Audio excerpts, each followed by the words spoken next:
Your line of credit is good to go. You can use it starting at 9 a.m. tomorrow morning. I'm chasing the flames, yeah. And listen, I gotta go. I'm on call with this guy 24/7. Bye. Hello, George. It's Jaime. George, you know you're my on-call chef guy. You're my on-call outdoor chef guy. I got these big shot clients, the most important clients I've seen in months. George, will you take care of them? I want you should do that surf and turfy thing you do. You know, that surf and turf, that fire thing. I want those Fred Flintstone steaks. You know, that fire thing you do. And George, I want good fish. I want the best fish. I know you can get good fish, George. You need to give me good fish. Nothing on sale, George. You get the best of the best of the best from me, because I paid big bucks for the best fish. Do that, you know, that side dish you do, that medley thing you do. You know, George, I'd love to be there with everybody. These are big shot clients and I need to see them, but it's flu season and I don't want to catch the flu. I know I'll get sick if I shake somebody's hand. I can't do it. And you gotta do that marinade thing you do all the time, but make sure you gotta wash your hands, George, before you make the food. This client has violent reactions to peanuts and nuts. So George, you can't put any nuts in anything you make. Promise me you won't put any nuts in anything you make. It'll be a disaster. You could kill them, George. No nuts. You got that, George?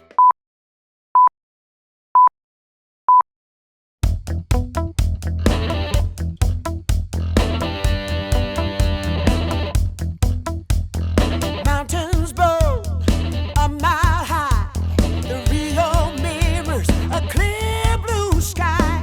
Went to dance with turbulent weeds. Nights burn cold, my heart is free.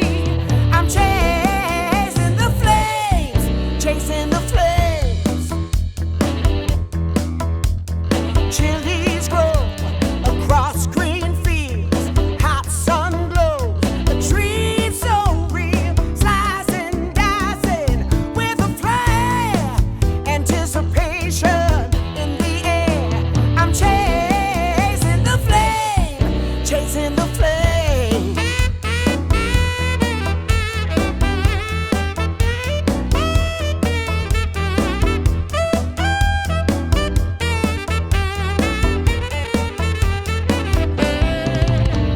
Surfing, turfing on the grill. Now there's a way, there's a will. Flavors bursting with delight. On call, create the perfect bite. I'm chasing the flames, chasing the flames. I'm chasing the flames, yeah.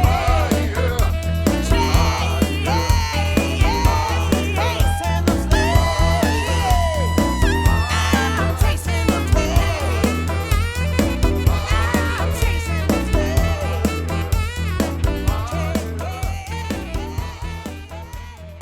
We're going to talk about fire, one of my favorite subjects.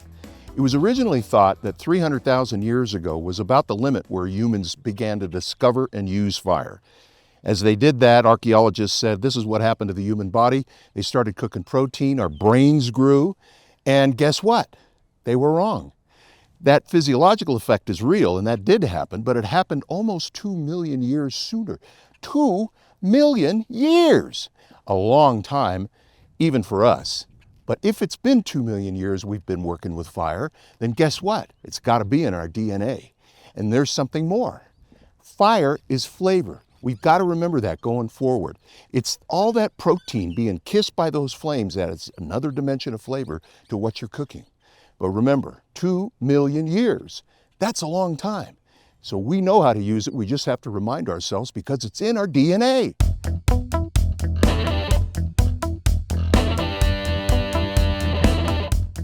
I'm going to talk to you about the weather. It's one of the things that affects you most when you're cooking outdoors. You've got to know your forecast. Pay attention to what the weatherman's telling you. And get yourself a small little weather station for about 25 bucks.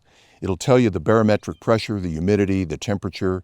It'll even give you a little forecast with a little icon in the middle of what's coming. But you should pay attention to whether the temperature is going to rise, whether it's going to fall, whether the wind's going to pick up and start blowing out your flames or blowing ashes all over your proteins. Weather affects recipes. Remember that.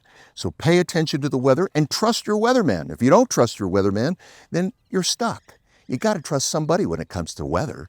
So listen, Get the weather station, use the weather station, check with the weatherman, see what he's saying is coming, and look at the little icon.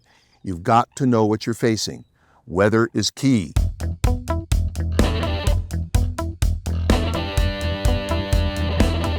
I'm going to talk to you about wood. Wood is fuel, it's heat, and it's flavor, just like flame is. Fire has a lifespan. When you start that fire, it takes a while for it to get going. And then once it gets going, you got that big, large, wonderful, beautiful flame popping through your grill. That's the time, if you're going to sear, if you're going to broil, that's the time you want to use that flame. So what do we deal with here? Well, first we're going to talk about temperature. Oak, hey, that's hot wood. Lasts a long time, very dense. Mesquite goes up like that. It burns quickly and not a lot of heat. Fruit woods burn slower. They don't throw out a lot of heat, but they've got great flavor. So remember, learn your fuel. Know how to use it. Mix a little oak, mix a little mesquite together. That's a neat flavor. You got heat, you got flavor. You could do the same thing with fruit woods. So know your fuel, know your heats, and remember this, fuel is flavor, all of it. Now, back to chasing the flames.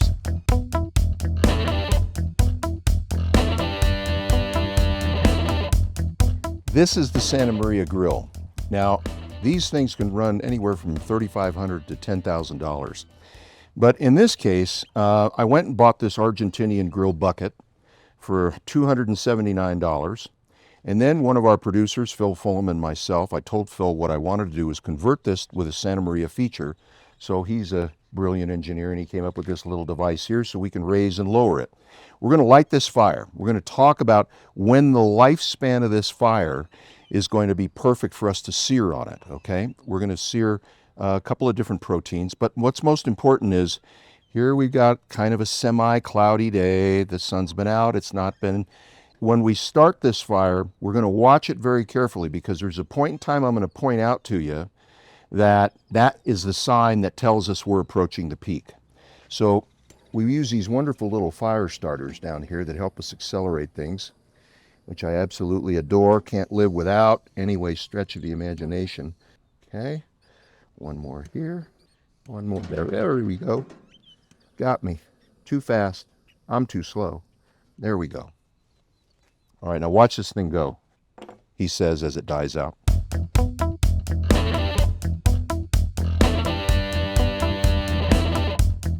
I'm going to talk to you about the DIY kitchen. Now, I had this show in mind as I was doing it myself. And in doing that, I said, how would the audience like it to look? What would they like to see? Well, they'd like to see that we can cook anything here. I'm standing here at a Fisto gas stove. Now, this is a 5-burner stove, can cook anything. Look at this beautiful wind guard. Very important if you're cooking with gas outdoors with a stove. Look at the beast back there. The beast by itself is the greatest tool in outdoor cooking. There's a Santa Maria grill way on the other side of it. There's a 7-burner grill right over my shoulder. But here's what I want to get across to you. You don't have to spend tens of thousands of dollars on your DIY outdoor kitchen.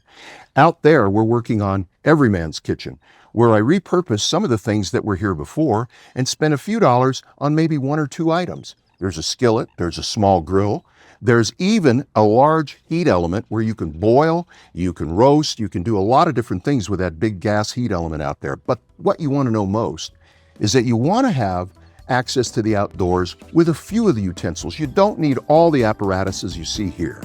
What you need is, you need a stove for the basic one, you need a grill, and you need an oven. Chasing the flames, chasing the flames.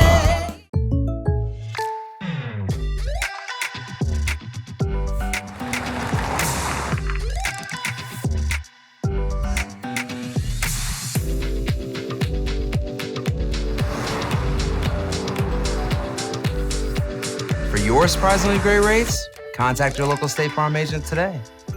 If you want the real deal, call State Farm agent Marty Size in Albuquerque today. Like a good neighbor, State Farm is there. BH Capital Limited is celebrating over 40 years of providing proactive finance and management solutions for American enterprise. Under the leadership of George Lovato Jr., the firm exists as an expert in the complex world of structured finance. modern management strategies and techniques, and breaking the code of marketing in the modern digital age.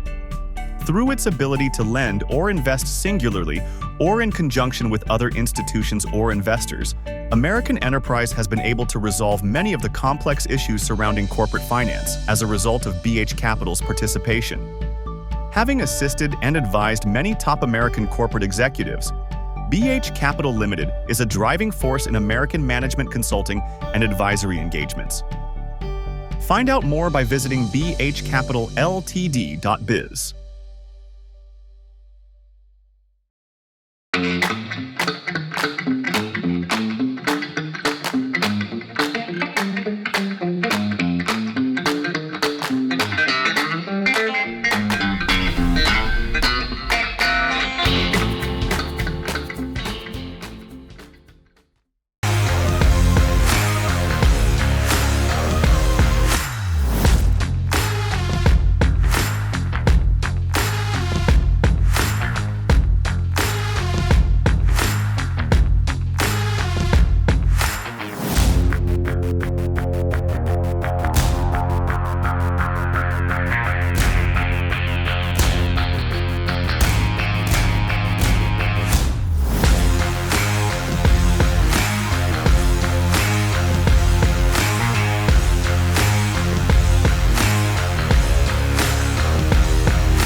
Let's get back to chasing the flames.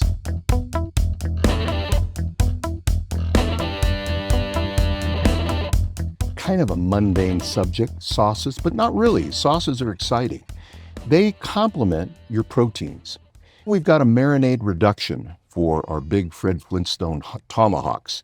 And what we've done is we've taken that marinade that's been living with those Tomahawks for the last 24 hours, and we're going to reduce that down with a very, very gentle boil. These are small bubbles in there. You can see them. And we're just going to get this so it's nice and thick. It's reduced almost like a demi-glaze. You have to remember something about sauces, and what's unique about them is that they have this tremendous capacity to bring your protein up to a whole different level. Now, with this marinade reduction here, this is a very intensified flavor. It has a lot of beef flavor to it.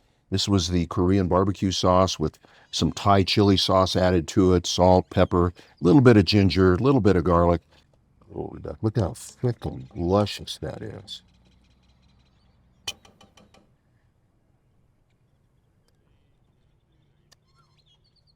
Another good one. It is said that Beurre Blanc is not one of the 5 mother sauces. Some chefs call it the 6th mother sauce. I like it. I use it a lot. I use it in fish, and it works well every time. Easy sauce to make. All you got to do, start with a little fat in a pan or a pot. I'm going to put a little shallot in there, not very much. And classic recipes call for this to be strained through a chinois, but I like shallots. This is a little rice wine vinegar. We're going to turn that heat up, and we're going to reduce this down. And then we're going to add it to all this wonderful, luscious, melted butter. This is reducing down nicely. This is where part of the flavor profile is built in layers. Okay, this is one layer, that's another layer. And then a little bit later, we're going to add yet another layer to it, which is some of the marinade that came from the fish. And we're going to cook that down. It's cooking right there. And we're going to add it to the Beurre Blanc for that particular fish. You're going to get all that fishy flavor, all that good stuff. And now, oh, that looks good. Now the most important thing in this part of the procedure, not that we're a recipe show per se, but all our recipes are online on our website at chasingtheflames.com, is you got to stir. If you don't stir, the sauce will break, and then you'll be ordering KFC for your guests. And we're taking this and we're actually emulsifying this sauce together. Now, this isn't the classic method, but it's just as good. We're going to take the beurre blanc over here, and we're going to add a little bit of that butter into this marinade reduction. This was for the bass, the sea bass that we'll have, but more importantly, it's going to bring all this really fishy flavor to the sauce, but it's also going to really round out that sea bass nicely. So now our nice Tomahawk Fred Flintstone steak is reducing nicely. You can see that there. We got small bubbles. It'll start to thicken up a little bit more, which is what we want. This we've already brought to a boil. So here we go. We are ready. We are ready. So we're going to take a little of this guy and we're going to pour him over there. And then we're going to hold these sauces. This one's got to reduce just a tad more. That's not bad. Look at our beurre blanc. Was that pretty? That's just art right there. And it's a wonder. I added 1 clove of crushed garlic in there. Get those garlic oils moving. Let's taste this guy. Oh, look, it's bubbling just like it should. Very gently. You heat it too fast, you'll break it. Let's see what we got here.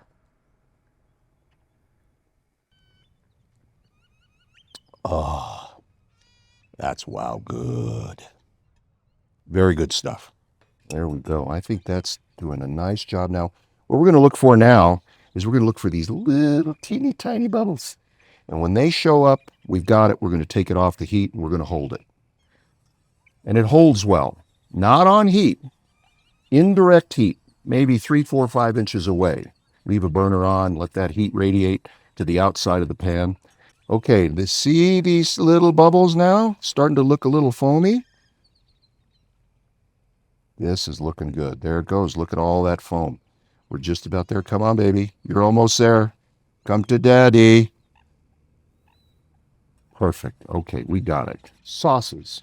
Great stuff. Save the marinade because it's the fastest, best tasting sauce you'll ever make. Let's get back to chasing the flames.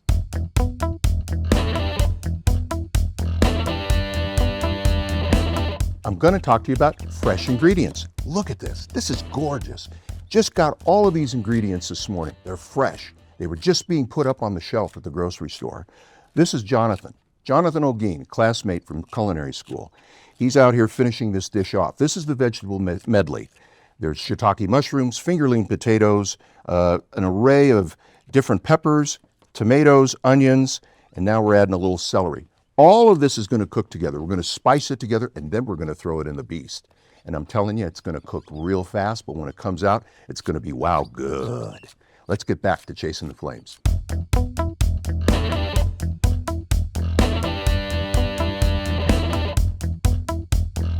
I'm going to talk to you about choosing sides. This side is really every man's side, but you have to think about texture, flavor, color, and what people like. Some people don't like shiitake mushrooms. Some people don't like onions. So ask your guests, hey, what can I make for you as part of a side? They'll tell you what they want to like, what they think they like, what they should like, what they did like but don't now. Here's the deal. Make what your guests like, but choose smartly. Make sure that you've got something good going on. Now in this case, this vegetable medley, there's everything that everybody likes in it. Shiitake mushrooms, peppers, onions, fingerling potatoes, celery, even some shallots. Shallots are wonderful. And we're going to add a little bit more garlic into this. Garlic is always wonderful with all your sides. It's an aromatic that brings out flavor of all kinds. And then we're going to throw in a little butter. Everything goes better with butter. So if your side calls for butter, use salted butter in outdoor cooking. They teach us in culinary school, well, you should always use unsalted butter because you don't want to have another layer of flavor you didn't plan for or something get too salty. I use salted butter in outdoor cooking because we're cooking at higher temperatures. We're trying to layer our flavors with our sides, so we need that salt in there because a lot of it's going to go away when we expose it to the beast heat. Choose your side right. Choose it for your guests. Have fun making it. Let's start chasing the flames.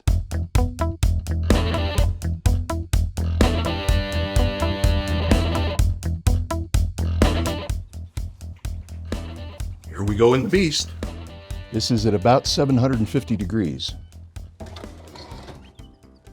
We're going to push her way in the back there.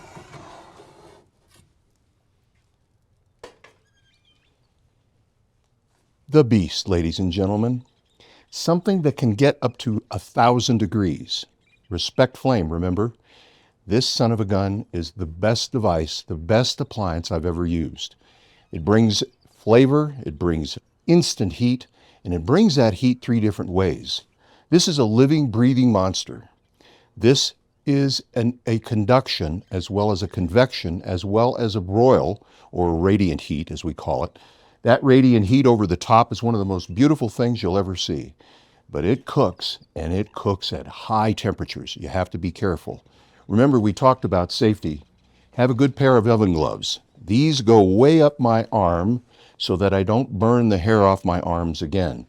And what you want to be careful of in using the beast with high temperature like this is the consistency of that flame. Remember that whole discussion about fuel?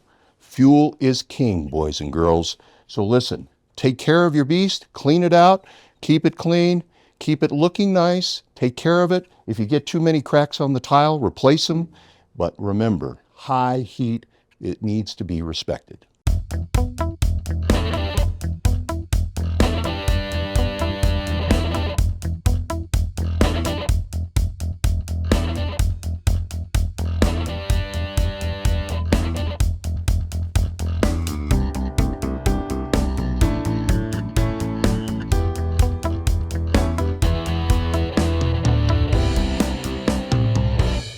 If you notice, we're trying to start an even fire. We're trying to make sure we don't have a big peak in the middle, but that we're burning all the way around it, all the way in the center.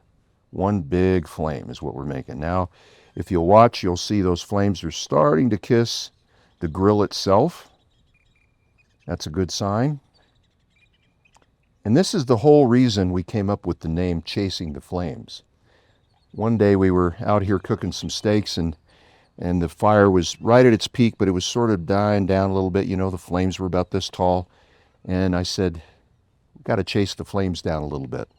And we turned it, lined it up just perfect, and then we seared them. And this is going to be a nice even fire. This is about the flame control. It's all about the art of being able to start a fire, keeping it consistent. You want it nice and even across the board. You want to heat up the whole grill. We've got a little slower spot over here, but this flame control is what's most important. Of course, there we are heating up this grill again, but with the flames. And this is probably just a little bit too high for a sear. A sear we want probably down just about maybe 4 inches above the grill. And if we need to, we can always raise it up. But we're limited with this crossbar here that's used for roasting. And we're gonna, the flame is doing its job right now. It's starting to catch on the right side where it was a little weak. Now look at the left side. It's doing very nicely. And then as we go along, we have to be careful because this flame can whip around on you. So if you notice, I'm not standing over the grill. I'm standing back, and I want to make sure I've got another step behind me that I can when this thing gets going, because that's a big, long, probably 3-4 foot flame there. You'll see it, it's peeking out right about here. One of the things we look for, if you look down in there and you see that the flame starts way at the bottom and works its way up, that's what we want all the way across here. We want to see that same action. And we're going to add more fuel as we go along. We're going to put some on this side, just a little bit to kind of get this side going a little bit better. Put some fresh fuel in there. Flame control is important. Be patient. Be respectful. This stuff can be dangerous, especially when you're working with a big fire like this. All right, we're going to use an old trick here and use olive oil. Get that grill so nothing sticks on it. Chasing the flames, chasing the flames. Well, I'm going to the frontier, walking to the cashier, order up a root beer and a #1. Cover it with green stuff, 1 scoop is not enough. Find a booth is real tough, back by the Duke. Meet my family, meet my friends in the quirkiest restaurant I have ever been. all of Albuquerque's favorite spot. It's the Frontier Restaurant. For over 20 years, Evergard Roofing and Solar has been committed to customer service. Locally owned and operated, Evergard offers both commercial and residential roofing and solar services. For more info, please call 505-821-9543. Evergard Roofing and Solar are proud supporters of ProView Sports Network and New Mexico Youth Athletics. Don't sacrifice quality and flavor when you're in a hurry. Golden Pride offers ribs, fried chicken, red and green chili breakfast burritos, and Frontier sweet rolls. 4 great locations, or visit us online at goldenprideabq.com. Golden Pride Barbecue Chicken and Ribs are proud supporters of ProView Sports. International Protective Services is a proud supporter of ProView Sports and New Mexico Youth Athletics. IPS provides residential and commercial security services in the Albuquerque metro area. For more info, please call 505-897-2420 or visit internationalprotectiveservice.com. We've been trained, conditioned, and rewarded for doing more. But people weren't designed for all that doing. Our bodies need to settle into nothing from time to time. Into nothing at all.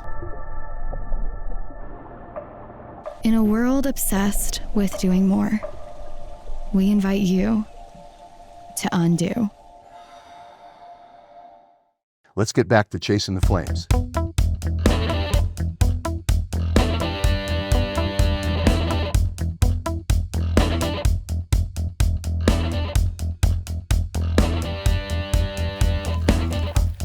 Okay,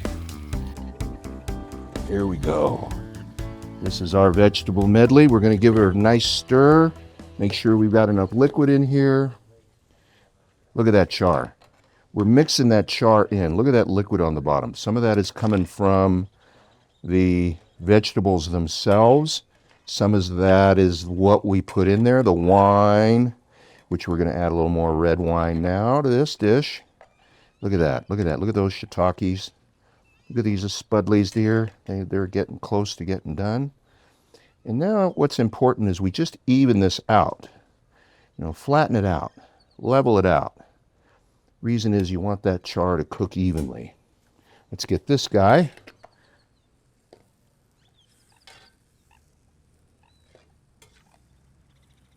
Look at that, look at that. It's going to be, wow, good. In about 15 minutes.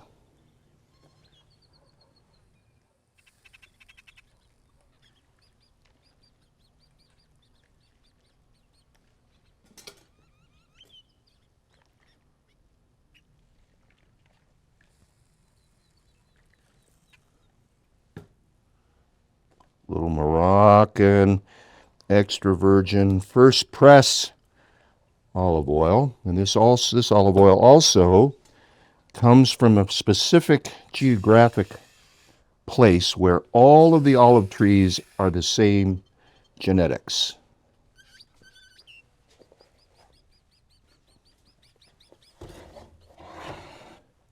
And our beast has respectfully requested that I put the door back on, so he can do his job.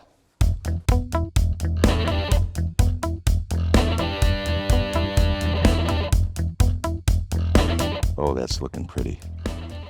We're gonna let this flame just get just a little bit further down the road. We got good flame, we got good fuel, we got fresh fuel on there.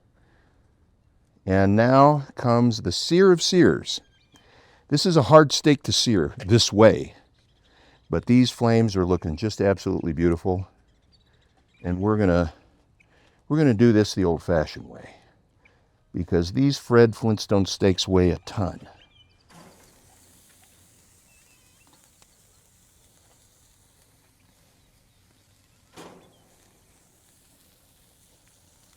What we're going to do now, it's a lovely little trick.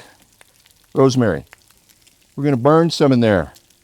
We're going to infuse some of that rosemary flavor right in this. And we're going to do it again when we put the steaks in the beast. We're going to burn some more rosemary.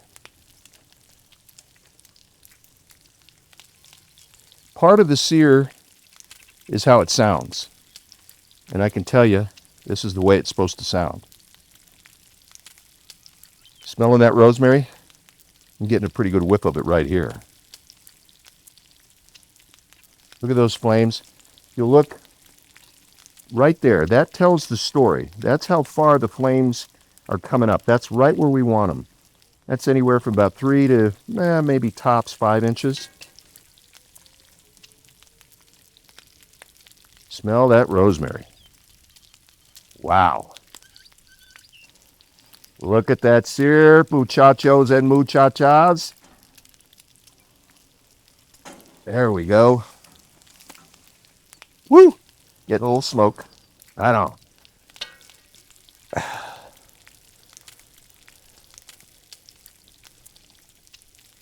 Look at those little fry bubbles in there.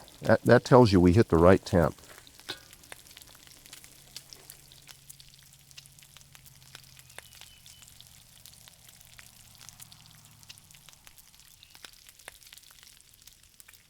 We're all done here, muchachos and muchachas. Look at that beauty. Perfectly seared. We got it arranged now, so we got an even cooking surface here. And there we go. Let's go put her in the beast.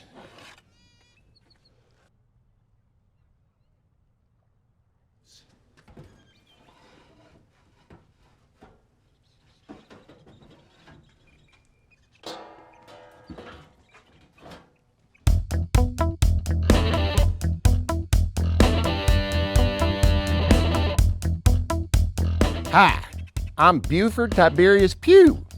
I'm an author, a poet, an Instagram star. I got 6 people following me right now. But by profession, I'm a commercial fisherman, and I supply all the fish that chef wants. High quality stuff, and most of it comes from the Gulf of America.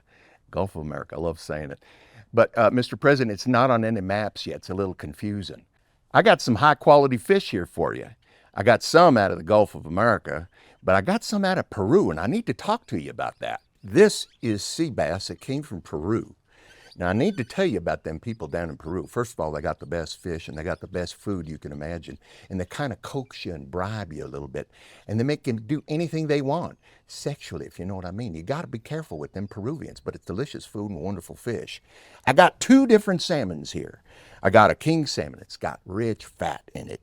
And then I've got this wonderful sockeye red thing that, you know, kind of looks like maybe it might have a fever or something like that, but it's delicious. A little drier, a little denser, but this is what Chef wanted, so I'm giving it to him. BTP here.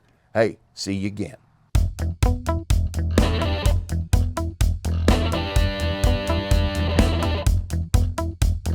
I'm going to talk about delicate proteins. Now, looking at these Fred Flintstone steaks, you'd think they can't possibly be delicate. They're certainly not dainty.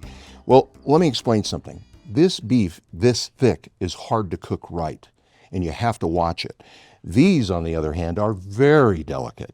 This sea bass, for example, is going to cook like that in the beast over there. This is going to cook like that in the beast over there. And this little guy is going to cook that fast in that beast. And let me tell you, you have to watch when you're cooking delicate proteins with high heat. Be careful. Watch. Don't leave your source of heat. Don't walk away. Don't walk off and say, oh, I got to go get another cocktail, because in those few seconds, you could destroy delicate protein.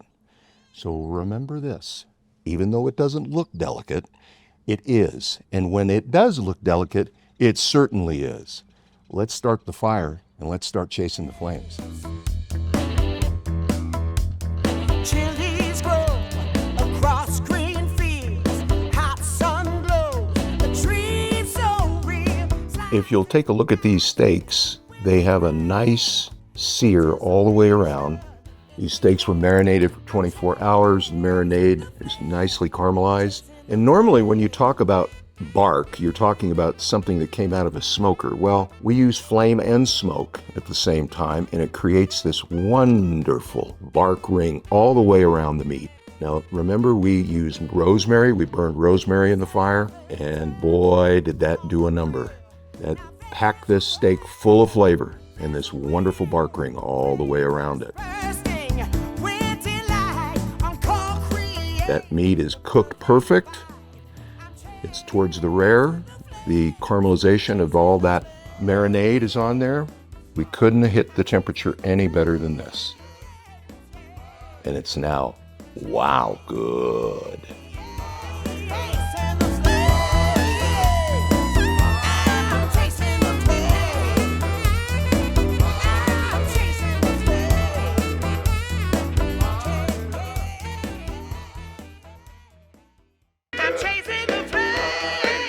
Hello, George. It's Jaime. Yes, boss. Well, how did it go? How do they like the surf and turf thing you did? And the big steaks, Fred Flintstone style. How did it go? Are they drinking? Are they having fun? Yes, they're having a great time. Super time. You can hear them in the background. You better not have screwed this up, George. They enjoyed everything. I hope you remembered no nuts. No one got sick. I didn't give them nuts. You didn't put nuts in anything, did you, George? If you did, it's a disaster. No nuts. You better not have set them on fire, George. Okay, boss. They better not have complained of Thanks, anything. boss. If they're complaining, I gotta George, go, my boss. big shot clients aren't Boss, happy. It's I going to gotta be go. curtains for you, George. I need to go, I pay boss. you big bucks for this. Hey. Don't screw it Bye. up. You better not have screwed this up, George. It better have gone well. No nuts. I'm chasing the flame, chasing the The name of the flame. show came from Chasing Flames because Bill and I slipped that in my head. I'm so sorry. It shows I use a lot of paper.